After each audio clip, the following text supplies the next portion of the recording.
नमस्कार मित्रांनो, हिंदू धर्मात प्रत्येक एकादशीचे खास महत्त्व सांगितले गेले आहे. पण अशी एक एकादशी आहे जी मनुष्याच्या आयुष्यातील मोठमोठी पापेही नष्ट करू शकते. ती म्हणजे पापमोचनी एकादशी. या दिवशी व्रत केल्याने आणि कथा ऐकल्याने 1000 गायी दान केल्याइतके पुण्य मिळते असे धर्मग्रंथात सांगितले आहे. आजच्या व्हिडिओमध्ये आपण जाणून घेणार आहोत पापमोचनी एकादशीची पौराणिक व्रतकथा. कथेची सुरुवात.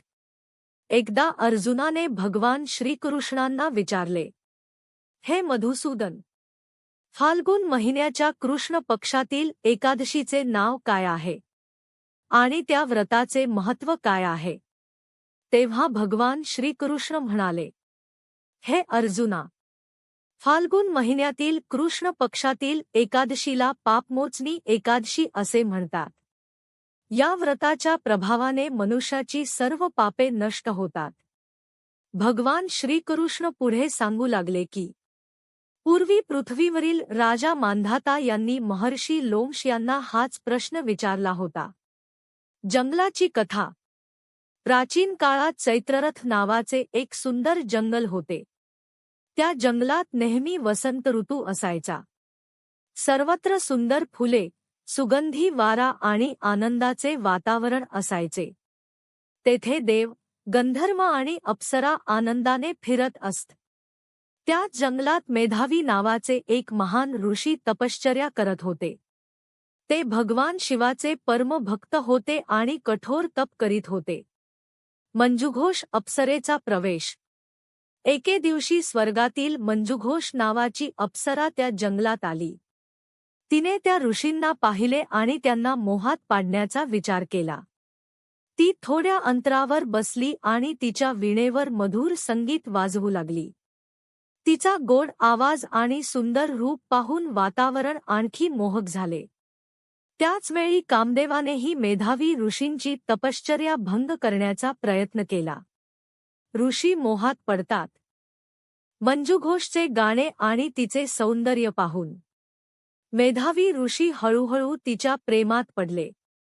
शिवभक्त असूनही ते मोहाच्या प्रभावाखाली आले आणि तिच्यासोबत रमू लागले. कामवासनेच्या प्रभावामुळे त्यांना दिवसरात्र याची जाणीवही राहिली नाही. अशा प्रकारे 57 वर्षे कधी गेली हे त्यांना समजलंच नाही. सत्य समजल्यावर एक दिवस मंजुघोष म्हणाली, हे महान ऋषी, आता मला स्वर्गात परत जाण्याची परवानगी द्या. तेव्हा ऋषींना वेळेची जाणीव झाली आणि त्यांना कळले की त्यांनी 57 वर्षे तपश्चर्या सोडून इंद्रिय सुखात घालवली आहेत. हे लक्षात येताच ते संतापले. शाप. रागाच्या भरात मेधावी ऋषींनी मंजुघोषाला शाप दिला. हे दुष्ट स्त्री, तू माझी तपश्चर्या नष्ट केली आहेस. माझ्या शापामुळे तू पिशाचिनी होशील. ऋषींचा शाप लागताच मंजुघोष पिशाचिनी बनली. मुक्तीचा मार्ग. ती दुःखी होऊन ऋषींना विनवू लागली. हे महान ऋषी, कृपया मला या शापातून मुक्त होण्याचा मार्ग सांगा.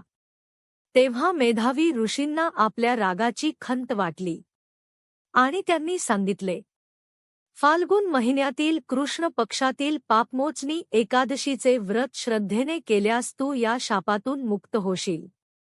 ऋषींचे प्रायश्चित्त. यानंतर मेधावी ऋषी आपल्या वडिलांकडे च्यवन ऋषींकडे गेले. त्यांनी आपली चूक कबूल केली आणि पापातून मुक्त होण्याचा मार्ग विचारला. तेव्हा च्यवन ऋषींनी सांगितले, पापमोचनी एकादशीचे व्रत श्रद्धेने कर. त्यामुळे तुझे सर्व पाप नष्ट होतील. 10 ऋषींनी भक्तिभावाने हे व्रत केले आणि त्यांच्या सर्व पापांचा नाश झाला. मंजुघोषची मुक्ती. दुसरीकडे मंजुघोष अप्सरेनेही पापमोचनी एकादशीचे व्रत केले. त्या व्रताच्या प्रभावाने ती पिशाचिनीच्या शरीरातून मुक्त झाली आणि पुन्हा तिचे सुंदर रूप मिळवून स्वर्गात परत गेली. कथेचा संदेश. महर्षी लोमश म्हणतात, पापमोचनी एकादशीचे व्रत केल्याने मनुष्याची सर्व पापे नष्ट होतात. या दिवशी कथा ऐकली किंवा वाचली तरी 1000 गायी दान केल्याइतके पुण्य मिळते असे धर्मग्रंथात सांगितले आहे. म्हणूनच मित्रांनो, पापमोचनी एकादशीच्या दिवशी उपवास, भगवान विष्णूची पूजा आणि कथा श्रवण केल्याने जीवनातील अनेक पापांपासून मुक्ती मिळते आणि शेवटी स्वर्गप्राप्ती होते. जर तुम्हाला ही कथा आवडली असेल तर व्हिडिओला लाईक करा, शेअर करा आणि चॅनल सबस्क्राईब करायला विसरू नका. धन्यवाद.